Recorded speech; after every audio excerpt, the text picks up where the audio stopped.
Seja bem-vindo a Estudos Eckhart, uma página de estudos bíblicos, estudos teológicos, estudos filosóficos, mas sempre voltado para a área teológica, bíblico, histórico, teológico. Uma página que eu tenho já há mais de um ano e agora tenho feito para estudos, colocando alguns estudos para que eu possa estar abençoando a vida de alguns, ajudando a compreensão de texto e podendo assim estar alcançando vocês e orientando e podendo passar um pouco do que Deus me deu, compartilhar com vocês.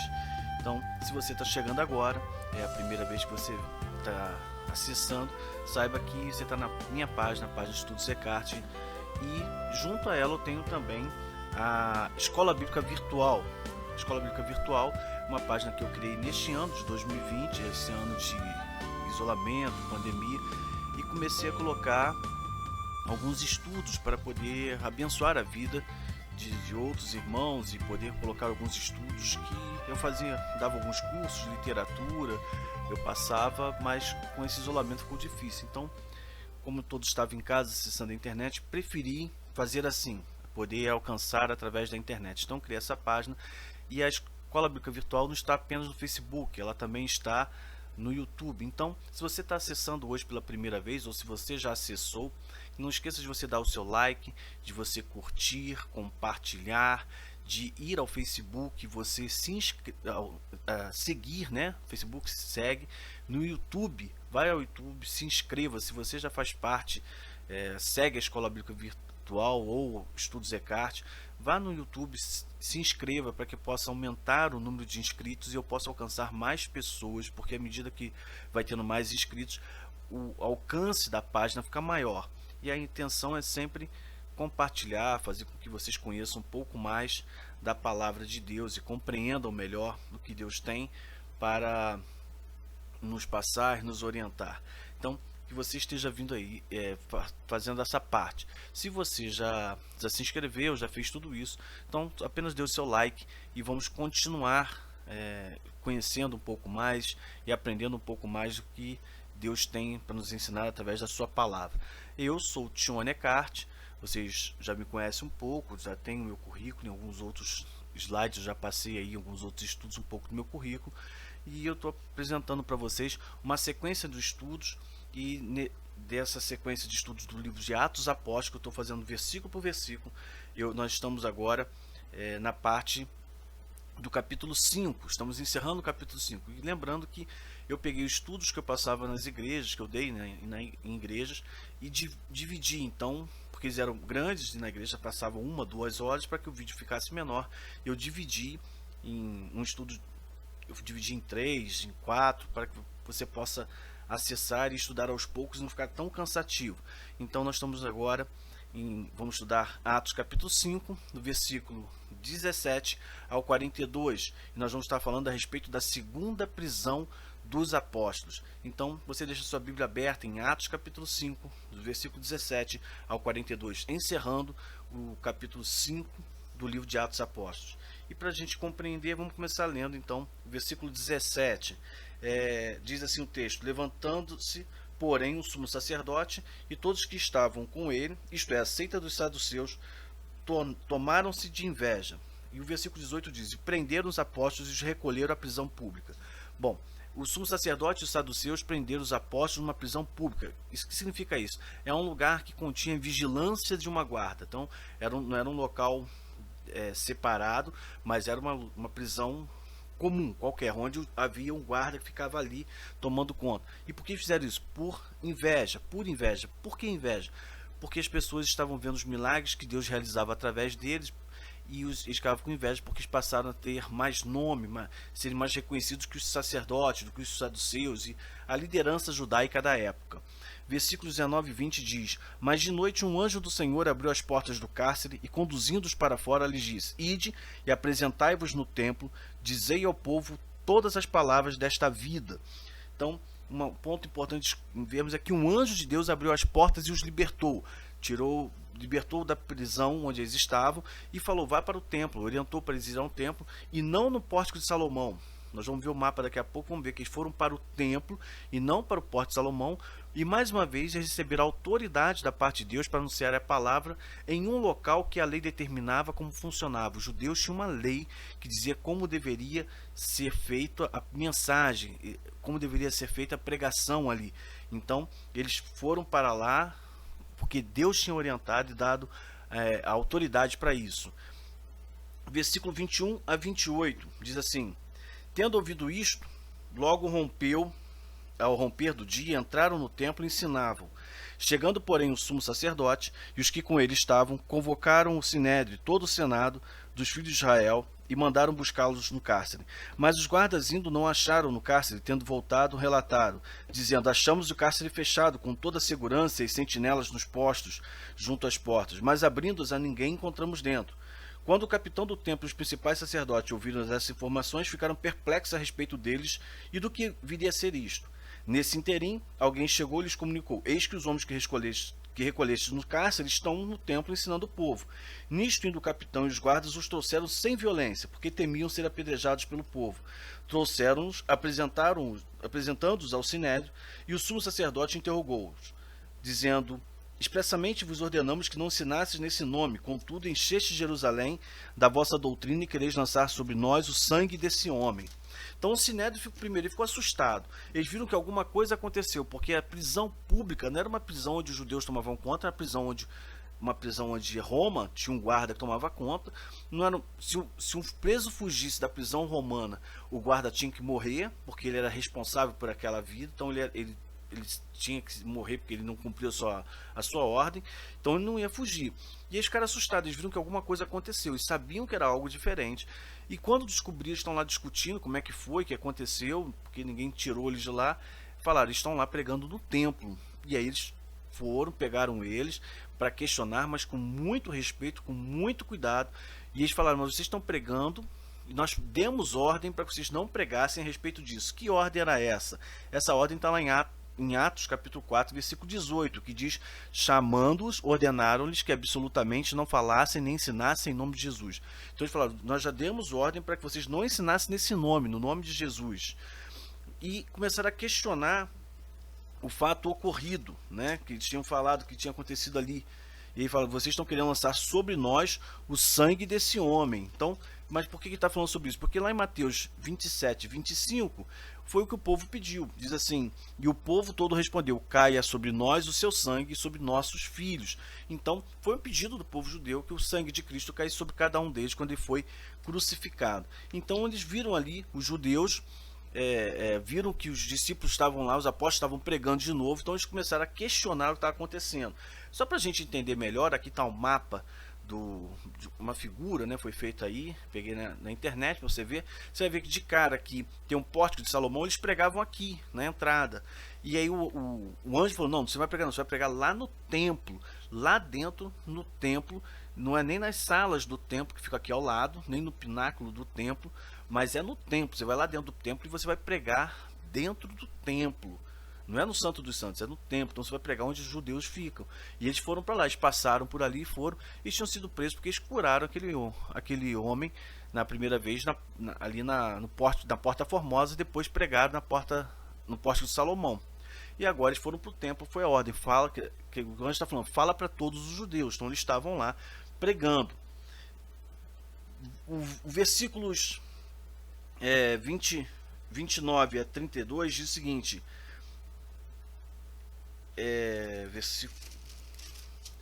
diz assim: então Pedro e os demais apóstolos afirmaram: antes importa obedecer a Deus do que aos homens. O Deus dos nossos pais ressuscitou a Jesus, a quem vós mataste, pendurando no madeiro. Deus, porém, com a sua destra, o exaltou a príncipe salvador, a fim de de conceder a Israel arrependimento e remissão dos pecados. Ora, nós somos testemunhas deste fato, e bem assim o Espírito Santo que Deus nos outorgou aos que lhes obedecem. Então ele começa a falar o seguinte, no versículo 29 ele fala: importa que nós obedeçamos, né? Nos importa obedecer a Deus do que a vocês, do que homens. A palavra obedecer é obedecer a alguém que tem autoridade. Então, nós estamos obedecendo a Deus. A autoridade que nós temos é de Deus. Foi o anjo que tinha falado. Então eles estão falando disso. Mesmo que os judeus não aceitassem esse posicionamento, essa palavra, pela autoridade que o anjo deu, eles iriam tremer diante disso. né? Do versículo 30 e 31, Pedro vai exaltar Cristo, ele vai dizer que Cristo é o Salvador, ele vai pregar a necessidade do arrependimento e a remissão dos pecados, quando ele fala, né, o Deus nosso Pai ressuscitou a Jesus, Deus o colocou lá como príncipe e Salvador, para conceder a Israel arrependimento e remissão dos pecados. Ele exalta Cristo como Salvador, coisa que os judeus não reconheceram, Jesus como Messias prometido, Salvador do mundo. Então, foi um ponto muito importante para nós compreendermos isso que estava acontecendo. Versículo 32, ele diz, ora, nós somos testemunhas destes fatos, e bem assim o Espírito Santo que Deus outorgou aos que lhe obedecem. Outorgar aqui, a palavra grega significa presentear. Deus nos presenteou, Deus nos capacitou, nos deu esse dom.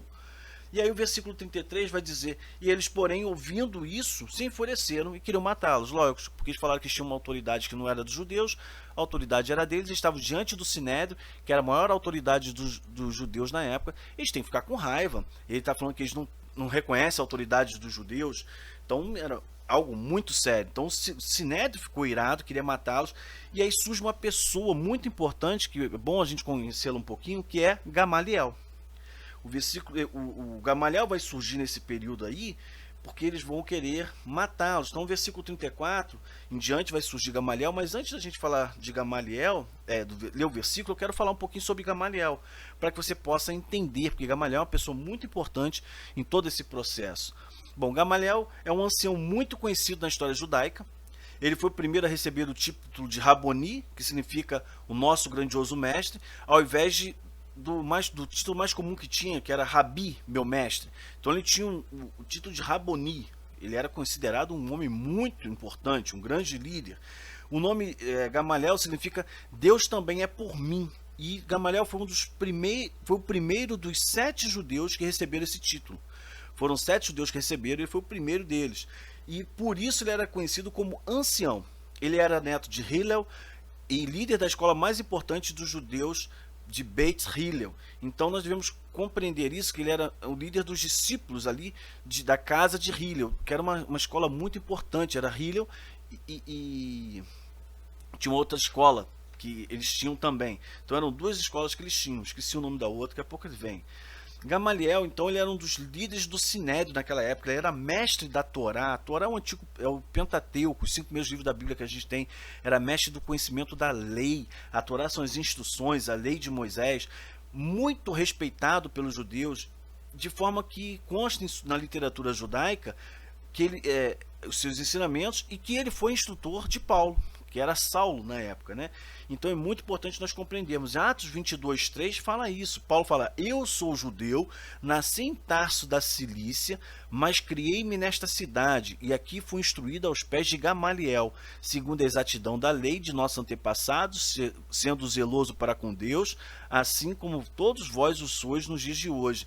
Paulo, quando ele fala isso, que foi criado aos pés de Gamaliel, porque Paulo era discípulo de Gamaliel, então ele era discípulo do cara mais conceituado do meio judaico. Não tem nem como a gente comparar isso hoje no meio de igreja evangélica, cristã, não importa, porque a gente não tem uma figura dessa como o judeu tinha. Gamaliel era uma pessoa muito importante. Nem o Papa no meio católico chega ao nível que Gamaliel era, porque ele não era um líder qualquer, ele era uma pessoa que conhecia a Torá na sua língua, a lei toda. Então era uma coisa bem profunda, muito importante, porque foi Gamaliel quem adaptou as leis judaicas para o melhor, principalmente no caso do divórcio. Ele que vai trabalhar com essa questão, né? Tem um texto que vai dizer: quando o Raboni Gamaliel, o ancião, morreu, a glória da Torá chegou ao fim, a pureza e santidade chegaram ao fim. É o que os judeus falam. Então, assim, ele é muito conceituado. E Gamaliel aparece nesse contexto. Gamaliel vai aparecer, e nós vamos ver de versículo 34 a 39, são um texto grande, mas a gente precisa compreender, porque é importante a passagem dele. Diz assim: mas levantando-se no Sinédrio um fariseu, chamado Gamaliel, mestre da lei, acatado por todo o povo, mandou retirar os homens por um pouco. Ele disse: israelitas, atentai bem no que ides fazer a estes homens. Porque antes desse dia se levantou Teudas, insinuando ser ele alguma coisa, ao qual se agregaram cerca de 400 homens. Mas ele foi morto, e todos quantos lhe prestavam obediência se dispersaram e deram-lhe nada. Depois desse levantou-se Judas, o Galileu, nos dias do recenseamento, e levou muitos consigo, também este pereceu, e todos quantos lhe obedeciam foram dispersos. Agora vos digo, dai de mão a estes homens, deixai-os. Porque se este conselho ou esta obra vem de homens, perecerá, mas se é de Deus, não podeis destruí-los, para que não sejais porventura achados lutando contra Deus. E concordaram com ele. Então veja que coisa importante, que visão que Gamaliel tinha, por isso ele era respeitado. Ele era um fariseu, ele era uma pessoa que conhecia muito a lei, que fazia as leis, então ele tinha essa questão importante. Ele vai chamar os saduceus e todos ali do Sinédrio, tira os apóstolos e fala, não matem esses homens, porque o Sinédrio tinha esse poder de matar. E vai citar outros líderes que surgiram. Então, uma coisa importante que você precisa compreender é que na época dos apóstolos, na época de Jesus, existiam falsos messias, falsos mestres. Ele está dizendo ali que já surgiu Judas o Galileu, surgiu Teudas, tinham vários outros. Se você procurar na internet, você vai ver aí sobre os rivais de Jesus. Então existiam pessoas que faziam milagres, que achavam que eram Messias. Então não é coisa que vem depois, não, já existia na época de Jesus. E ele cita, ele fala, eles surgiram e acabaram. Né? Pessoas como Jesus acabaram, mas ele faz uma exortação muito importante no versículo 39, ele fala, cuidado, porque vocês podem não estar lutando contra homens, mas contra Deus. Então ele chegou um ponto assim, olha, alguma coisa está acontecendo diferente, que talvez não venha de homens, vamos deixar que se for de Deus continua, se não for, para. Visão bem sábia, né? De um líder, grande líder judaico, então muito importante compreender o que ele falava, por isso Paulo tinha o conhecimento que tinha, porque ele estudou os pés de Gamaliel, ele era discípulo de Gamaliel. Versículo 40 a 42 diz, chamando os apóstolos, açoitaram-nos e ordenando-os que não falassem em o nome de Jesus, os soltaram. Eles se retirando do sinédrio, regozijando-se por terem sido considerados dignos de sofrer afrontas por esse nome, e todos os dias no templo, de casa em casa, não cessavam de ensinar e pregar Jesus, o Cristo. Então veja, eles foram açoitados, eles não foram mortos, mas eles foram açoitados. Açoite aqui chicotada, eles sofreram coisa dolorosa, e foram orientados para não falar mais no nome. Nos estudos anteriores nós falamos sobre o nome, tem dois estudos anteriores que primeiro fala sobre o nome de Jesus na Porta Formosa, não tenho nada, nem ouro, nem prata, mas o que eu tenho te dou, em nome de Jesus levanta-te. E o outro fala do Jesus do Nazareno, dois nomes, né, que fala do poder do nome. E eles ficaram alegres porque estavam sofrendo pelo nome. Como assim? Porque lá em Lucas capítulo 21, versículo 12, Jesus disse assim, antes, porém, de todas estas coisas, lançarão mão de vós e vos perseguirão, entregando-vos às sinagogas e aos cárceres, levando-vos à presença de reis e governadores por causa do meu nome. Jesus fala para eles, antes que eu volte, que o mundo, que eu venha instaurar o fim dos tempos, antes que aconteça isso tudo, vocês vão sofrer pelo meu nome. Então eles ficaram felizes, o que Jesus falou, nós estamos cumprindo. E Lucas, capítulo 21, versículo 17, ele diz, de todos serei odiados por causa do meu nome. Então ele estava falando, nós somos verdadeiramente discípulos de Cristo, apóstolos de Cristo, porque nós estamos sofrendo pelo seu nome. Então esse era motivo de alegria. E hoje tem tanto cristão que fica cobrando, querendo que Cristo cumpra as suas promessas, porque na Bíblia está escrito isso e aquilo, porque ele não pode sofrer, né? Então veja como as pessoas estão sendo contra os ensinamentos de Jesus, porque Jesus deixa bem claro, vocês vão sofrer pelo meu nome, porque o mundo odeia Jesus, o mundo é do maligno, está no poder do maligno, e a gente sabe que ele vai ser contra todo cristão. Então eles ficaram felizes por isso, e todos os dias ensinavam e pregavam no templo, de casa em casa, sobre Jesus o Cristo. Então veja, outro ponto importante, muita gente falava que na época de Jesus eles não tinham igreja, eles iam ao templo, e só pararam de ir no templo porque os judeus proibiram que eles fossem ao templo. Então eles pararam. Então eles começaram a pregar de casa em casa e começaram a surgir as igrejas a partir daí. Eles só pararam por causa disso. Então eles pregavam no templo e de casa em casa. Essa ideia de Cristo em casa, que eu vou ficar em casa. Não, você pode ter seu estudo bíblico, você tem que fazer sua devocional, você pode ter pequeno grupo, não importa o nome que você dê, célula, estudo bíblico no lar, não importa. Você deve ter para fortalecer a sua fé, ajudar outras pessoas, mas a ida à igreja sempre foi importante. Só parou de ir no templo porque o povo judeu não quis mais, e principalmente quando o templo foi destruído em 70, aí acabou mesmo. mas enquanto existia, eles iam no templo e de casa em casa, eles iam nas sinagogas, as sinagogas também existiam. Então, se não tem conhecimento disso, a gente não consegue compreender como era na época. Por isso é importante. Eles pregavam no templo e de casa em casa. Eles pregavam o quê? Sobre Jesus, o Cristo, o Messias prometido, o Salvador do mundo. Esse que falava do tempo do arrependimento. Então, os discípulos, os apóstolos continuaram o que Jesus ordenou. Então, eles foram presos e continuaram pregando. Eles ficaram felizes porque foram perseguidos. Isso é muito importante nós compreendemos para os dias de hoje. Então, para a gente entender, vamos fechar esse capítulo 5, chave de ouro, né? Nós estamos vendo que Lucas está preocupado em apresentar os detalhes de como a igreja vivia, era administrada, demonstrando que tudo era feito mediante a busca e orientação do Espírito Santo de Deus, e que isto era visto decidido e aceito por todos conforme os ensinamentos do Antigo Testamento. Porque aqui eu peguei só essa parte de versículos 17 ao 42, mas no capítulo 5 a gente tem Ananias e Safira, nós temos Barnabé, tem uns estudos anteriores que vão mostrar esse momento importante desse início, né? Então, diante de tudo que a gente viu, e nesse ponto final aqui, nós podemos tirar algumas lições para os dias de hoje. Primeiro, a igreja deve ajudar os necessitados sem discriminar as pessoas. Então nós devemos olhar para todos e ajudar todos sem nos preocuparmos com ela. E outra, a liderança que surge na igreja é mediante a sua necessidade. A liderança, principalmente na diaconia, que nós vamos ver mais à frente, ela vai surgir por causa da sua, mediante as necessidades da igreja. E o mais importante, você vai pregar o evangelho, você vai falar, as pessoas vão te perseguir. Elas não vão ficar gostando de você, elas não vão gostar da sua igreja porque ela é simpática, ela fala bem. Não, elas vão perseguir você porque o mundo odeia Cristo. A Bíblia diz que quem é amigo de Deus não pode ser amigo do mundo. Quem é amigo do mundo é inimigo de Deus. Não tem como. Essa questão de igreja simpática, de igreja que todo mundo gosta, isso não é igreja de Cristo. Nunca será. Então, por quê? Porque o mundo ele jaz no maligno. Então nós temos que entender isso. E isso deve ser motivo de alegria quando o mundo te persegue. Não é quando as igrejas criam contendas entre si. É quando o mundo começa a olhar e não gostar do cristão. Como estamos vivendo hoje. Você vê perseguições e querendo fechar a igreja, falando que igreja é isso. Não por questões políticas, por pregar o evangelho. Eles pregavam o evangelho, eles não pregavam política. Então isso é um ponto muito importante. Se você começar a pregar o evangelho, saiba que o mundo vai odiar você, vai ter raiva de você. E você tem que compreender isso, que Deus chamou você para esse momento, para anunciar a salvação, porque esse é o nosso propósito. Que Deus possa abençoar você, que Deus possa trabalhar mais esse texto no seu coração, que você possa compreender. Espero que você tenha gostado. Nós vamos continuar fazendo os estudos, todo o livro de Atos Apóstolos, versículo por versículo, espero que você possa acompanhar e que a gente possa aí desenvolver cada vez mais para que você possa estar passando para todos o seu conhecimento e possa ajudar você no seu caminhar cristão, como líder, ou como uma pessoa que quer conhecer mais a Bíblia, ok? Então, que Deus abençoe e até o próximo estudo.